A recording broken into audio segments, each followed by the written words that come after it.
मित्रों, आज आपके लिए एक रोचक कहानी ज़मीन का बंटवारा। किसी दूरस्थ गांव में एक बूढ़ा व्यक्ति रहता था।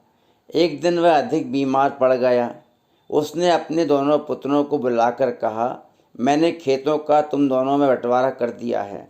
उसने एक लिफाफा देते हुए कहा, जब मेरी मृत्यु हो जाए तब ही इसे खोलना।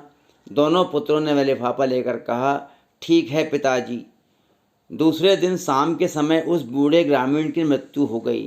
दोस्तों, दोनों पुत्रों ने पिता का क्रियाकर्म किया और क्रियाकर्म करने के बाद सबसे पहला काम यह किया कि लिफाफा खोला और उस बूढ़े ग्रामीण ने ज़मीन का जो बंजर हिस्सा था, जिसमें केवल घास फूस लगा था, उस हिस्से को अपने होनहार पुत्र को दिया। वह हिस्सा रेतीला था और उपजाऊ भी नहीं था, लेकिन बड़े भाई के हिस्से में उपजाऊ हिस्सा आया। यह बात छोटे पुत्र को पसंद नहीं आई। छोटे पुत्र को यह बात बहुत बुरी लगी, लेकिन उसने किसी से कुछ नहीं कहा। उसने अब पत्नी से सलाह ली, क्या किया जाए। पत्नी समझदार एवं पढ़ी लिखी थी।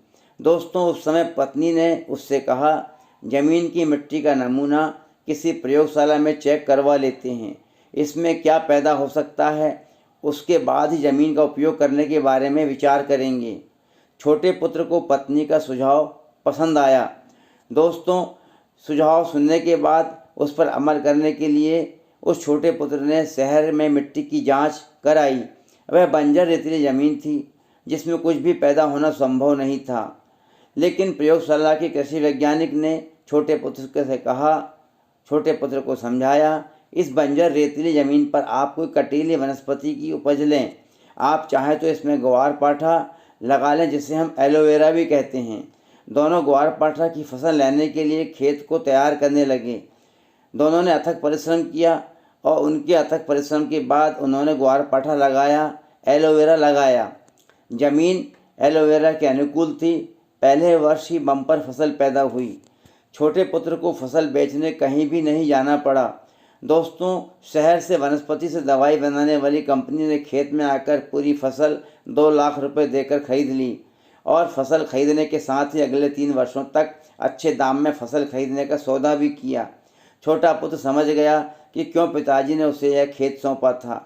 दोस्तों, आप समझ गए होंगे कि क्यों उस बूढ़े पिता ने छोटे पुत्र को, समझदार पुत्र को खेत बेचा था।